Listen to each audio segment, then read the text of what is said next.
My name is Alara Whitford, and I turned 28 last spring. People often describe me as steady, the sort of woman who listens more than she speaks, who notices details others overlook. Tonight, that steadiness felt like a weight. We were gathered in my parents' restored townhouse in Savannah, its high ceilings and polished wood floors glowing under the chandelier. The table stretched long, covered in linen and silver that gleamed as though it had been set for royalty. Laughter traveled around the room, glasses clinking, forks scraping plates of roast chicken and candied yams. I sat midway down the table, between my aunt and a cousin I barely knew. The conversation flowed around me without touching, a current I had no part in. Then my father rose to his feet, his glass lifted high, his eyes shone, already fixed on my sister at the far end of the table, to the daughter who made us so proud. He boomed, the words filling every corner of the room. The applause was instant. My mother dabbed her eyes. An uncle whistled, and my sister blushed as though she had been crowned. For a moment. The clapping covered everything, the scrape of chairs, the shuffle of feet, but when it quieted, I felt his gaze slide across the table until it landed on me. His smile held, sharp at the edges. Rehearsed. And you, he added, pausing long enough for silence to gather. When will we say that about you? The laughter collapsed. Forks froze midair. My chest tightened, though I leaned back in my chair, forcing a calm smile. Their faces waited for me to play my role again, the quiet shadow. But memories stirred the crown she wore had always been mine to chase. I grew up in a house where pride had a face, and it wasn't mine. The mantel above the fireplace was crowded with shining trophies, each one carrying my sister's name in bold letters. Gold and silver cups lined up like soldiers, ribbons cascading in neat folds. Every photo on the walls showed her smiling beneath spotlights at recitals, graduations, pageants where she always stood front and center. I remember the first time I tried to add something of my own. I had just come home from a state debate competition, a ribbon clutched in my hand. My voice had been sharp, my arguments precise, the judges calling my performance outstanding. I placed that ribbon carefully on the mantel beside her trophies, hoping it might belong there too. The next morning, it was gone. I found it tucked into a drawer in my bedroom, never mentioned, never framed. Dad hadn't been in the audience that day. He was at my sister's dress rehearsal instead. Her wedding years later was spoken of like a royal coronation. The church was filled to the rafters, the aisle draped in white roses. My mother cried as though history itself were unfolding before her eyes. Photographers lingered for hours, capturing every laugh, every tilt of her veil. The pictures still hang in the hallway, commanding attention from anyone who enters the house. Meanwhile, my milestones passed quietly. A scholarship letter opened at the kitchen table, a job offer signed with trembling excitement, moments that dissolved into the background of her celebrations. It wasn't that I failed. I simply didn't sparkle the way she did. Even now, sitting at that dinner table with my father's question hanging in the air, the weight of those years pressed against my ribs. It was as if every clap, every toast, every framed photograph had built a crown so heavy it left no room for me beneath it. The crown my sister wore glittered in every corner of our home, but the weight I carried never shone. It lived in the quiet hours no one noticed, tucked into moments I never spoke of. When my mother's health began to slip in my early 20s, I was the one who drove her to late-night checkups. She never wanted anyone to know, insisting her fainting spells were just stress. So I kept the secret, waiting in sterile rooms while fluorescent lights hummed overhead. I held her coat, fetched her water, drove her home in silence. By the next morning, she was back to hosting brunches, smiling as if nothing had ever happened.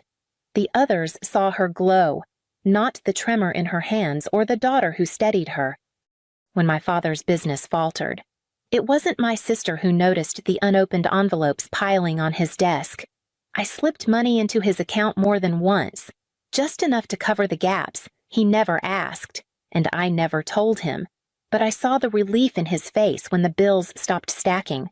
At family dinners, he still raised his glass to my sister's promotions, never pausing to wonder how mine kept him afloat. At work, I earned my own titles promotions fought for with late nights and endless weekends.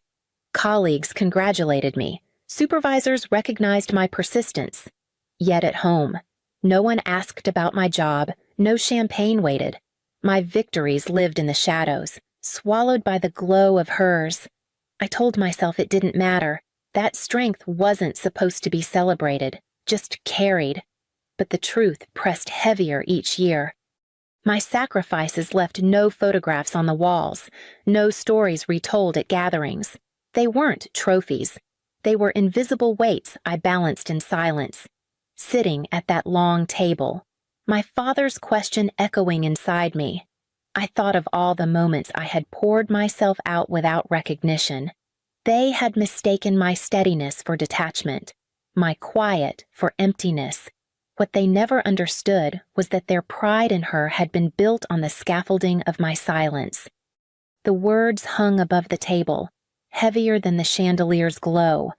When will we say that about you?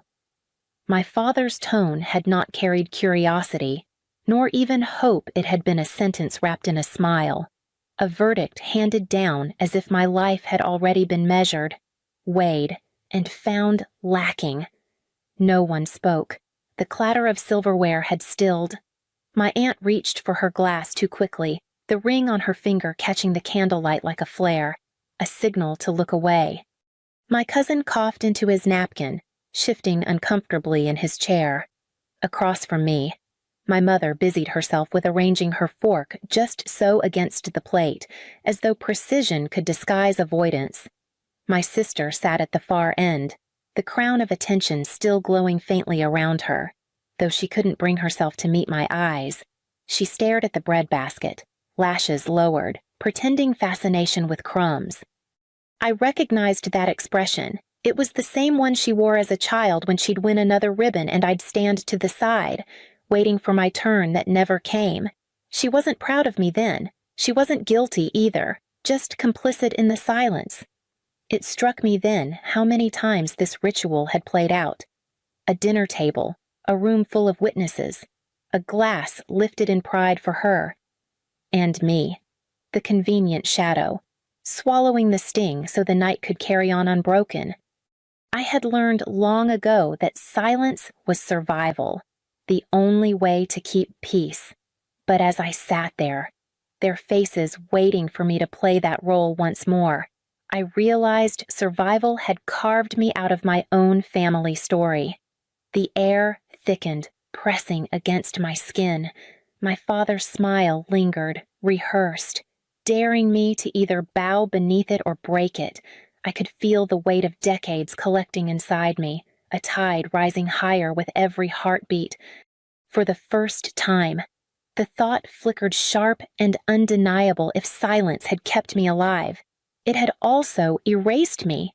And maybe tonight, I was done disappearing.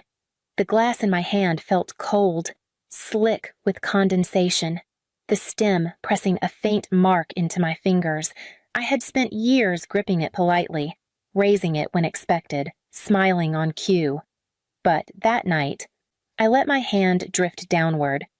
The sound it made when it touched the wood was soft, barely more than a click, yet it rang out louder than any toast. I straightened in my chair, my voice steady, quiet enough that they had to lean into it. Maybe when you stop comparing me to her. For a breathless moment, the table froze. Even the candle flames seemed to pause, flickering without movement. My father's grin faltered, his jaw working as though he had misheard. My mother's fork slipped against her plate, the scrape sharp in the silence. My aunt blinked quickly, darting her eyes between us as if she had stumbled into the wrong room. At the far end, my sister's cheeks flushed, but not with pride this time. She shifted in her seat, fingers worrying the stem of her wine glass, eyes fixed downward. Her composure cracked. the practiced poise slipping at the edges. It was the first break in the script we had all memorized. He would praise her. The family would laugh. I would stay quiet. Tonight, I had missed my cue, and the play had come to a halt. My father leaned forward, his voice lower now, tinged with warning. That's not fair. Alara, neither is spending my life as her comparison, I replied, calm as stone. The words surprised even me in their steadiness. I had imagined shouting, or tears, or shaking hands. Instead, my body held firm, every syllable placed with precision. My mother's eyes flicked toward me, wide with something between fear and recognition. She opened her mouth, then closed it, the napkin twisting in her lap, around us. The guests shrank into silence, unwilling to move, as though any sound might shatter the fragile balance teetering between us. The chandelier hummed faintly above, its light casting sharp shadows across the tablecloth. I felt them all staring, waiting for me to back down, to soften, to let the moment pass. But I didn't. For the first time in years, I had spoken without apology. And the silence that followed no longer felt like punishment. It felt like power, raw and untested, pressing at the edges of a life I had almost forgotten could belong to me.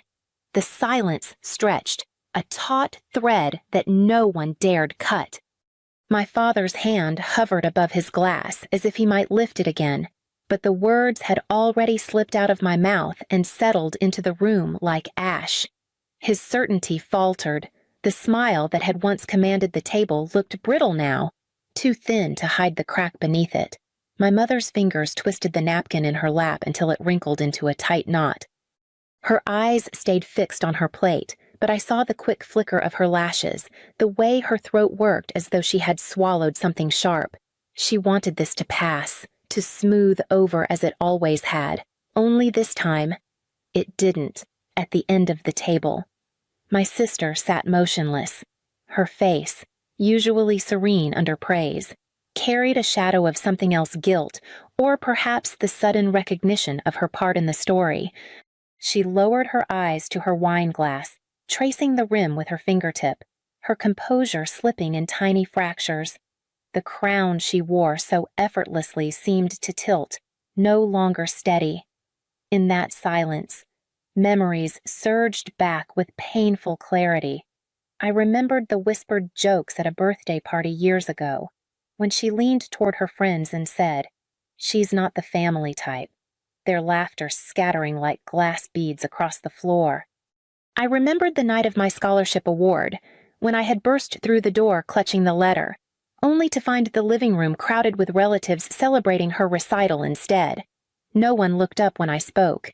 Each memory was a piece of evidence, scattered but undeniable, proof that the imbalance hadn't been imagined, it had been lived, day after day, until it shaped the way I carried myself at every table. Now, as I watched my sister's lashes tremble and my father's authority falter, I saw the truth for the first time. Their script was not unbreakable. The crown that had been polished and paraded for years was not indestructible. It wobbled, fragile under the weight of everything unsaid, and I realized with a clarity that felt like breath in my lungs I had been holding up more of it than I ever knew. The knot in my chest loosened as the words formed, solid and sharp. I didn't raise my voice. I didn't need to. "Every time you praised her," I said, my hands resting still on the table, "you erased me." The sound seemed to ripple outward, knocking against the walls, stealing the breath from the room. My father's jaw tightened, a muscle flickering beneath the skin as though he could grind my words into dust. His hand stayed clenched around the stem of his glass, unmoving. A man desperate to hold his script together. My mother's eyes filled instantly, tears gathering faster than she could hide. She lifted her napkin as though to shield her face, but the fabric only trembled in her fingers. She had always been the one to patch over tension, to shush conflict with polite smiles and quick distractions. Now her silence betrayed her, the tears refusing to obey her command. Across from me, my sister flinched as though struck, her lashes lowered, but not fast enough to mask the glimmer of shame. For years she had worn her crown so easily, shining beneath their applause.